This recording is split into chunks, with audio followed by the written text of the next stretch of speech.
Bonjour à toutes et à tous et bienvenue dans cette toute première vidéo des écuries Passionnez-moi. La logique voudrait que cette vidéo soit une vidéo de présentation de la chaîne, mais le projet YouTube étant tout récent et n'ayant pas énormément de temps à y consacrer, nous avons décidé d'attendre d'avoir un petit peu plus de rush pour vous faire cette vidéo. Mais quoi qu'il en soit, pas d'inquiétude, c'est prévu. Ceci étant dit, nous allons pouvoir passer à notre sujet du jour, à savoir notre tout premier achat d'équidés.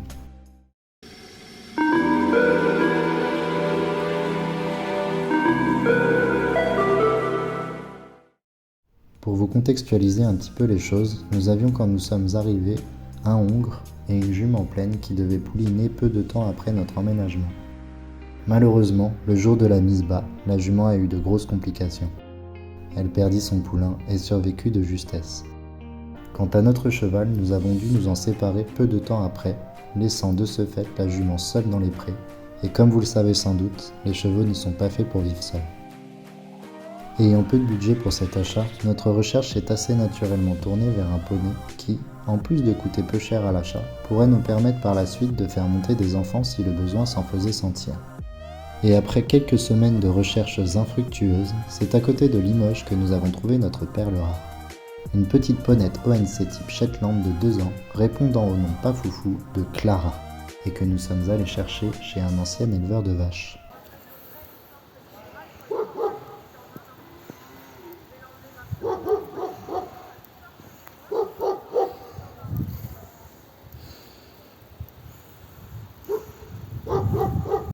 Clara, ici à gauche sur la vidéo, a toujours vécu au pré. Elle n'a jamais été montée, elle n'a jamais été travaillée et a donc tout à apprendre, à commencer par monter dans le vent. Je vais donc laisser Salomé nous expliquer son approche. En premier lieu, j'ai marché devant elle pour me positionner comme un leader et du coup qu'elle soit en confiance. Après, je l'ai gentiment encouragée en mettant un peu de tension sur la longe et en relâchant dès qu'elle faisait un mouvement. Soit ne serait-ce que de venir juste reporter son poids sur les antérieurs ou sentir le pont ou faire un pas, bien sûr. Et du coup, à ce moment-là, je relâche et je félicite beaucoup. J'ai simplement pris le stick pour m'aider à pouvoir la solliciter, en fait, gentiment au niveau de ses jambes, pouvoir l'aider à comprendre qu'il fallait qu'elle lève les jambes. Du coup, ça a favorisé le fait qu'elle avance, tout simplement.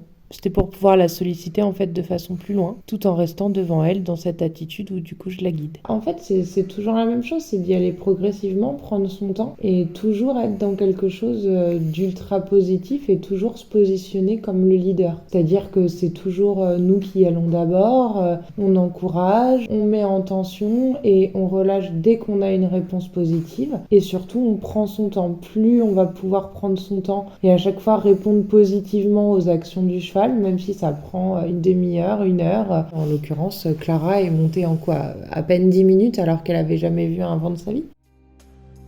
Après un trajet de retour sans encombre, il était temps pour notre nouvelle pensionnaire de découvrir son nouvel environnement. Point positif, Clara n'avait pas trop l'air stressée, contrairement à notre jument qui, elle, s'est mise dans tous ses états.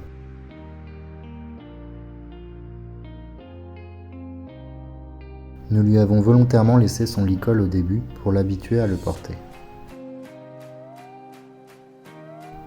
Et voilà donc le début d'une nouvelle histoire aux écuries qui sera, nous l'espérons, pleine de belles histoires. Mais pour le moment, je vais laisser Salomé nous expliquer les objectifs de travail pour Clara dans les semaines à venir.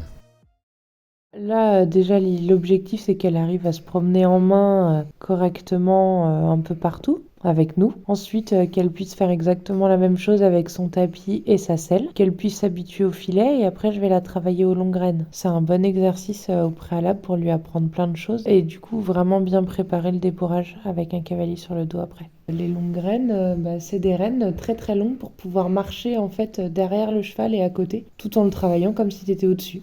L'idée, ça va être aussi de lui faire faire un petit poulain sur la première année, enfin sa première année de 3 ans, qui va permettre de faire le débourrage tout tranquillement. Et puis après, elle pourra faire les balades pour les enfants et aussi les cours pour débutants et plus. Qui dit achat d'un nouveau poney, dit aussi achat de nouveaux matériels. Le Shetland est une race très rustique et ne nécessite pas beaucoup d'investissement en nourriture. D'ailleurs, il faut plutôt surveiller qu'il ne mange pas trop pour éviter les risques de fourbure. De ce côté-là, pas de souci particulier, mais nous avons quand même fait quelques petites emplettes que nous allons vous présenter.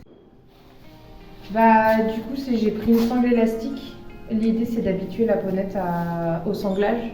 Et donc, en fait, du coup, je mets le tapis sur son dos et je la sangle en premier avec la sangle élastique. Ça permet de serrer au fur et à mesure sans que ce soit trop tendu et de l'habituer progressivement au sanglage. Donc, j'ai acheté 2 tapis, comme ça, au moins, on peut les laver et puis elle peut tourner avec 2 tapis propres. Et du coup, elle a sa petite selle. Voilà, la mini-selle taille poney, quoi. Avec les étriers du coup, et puis la petite sangle. Ça s'appelle même pas une selle d'ailleurs, c'est une bardette. Voilà.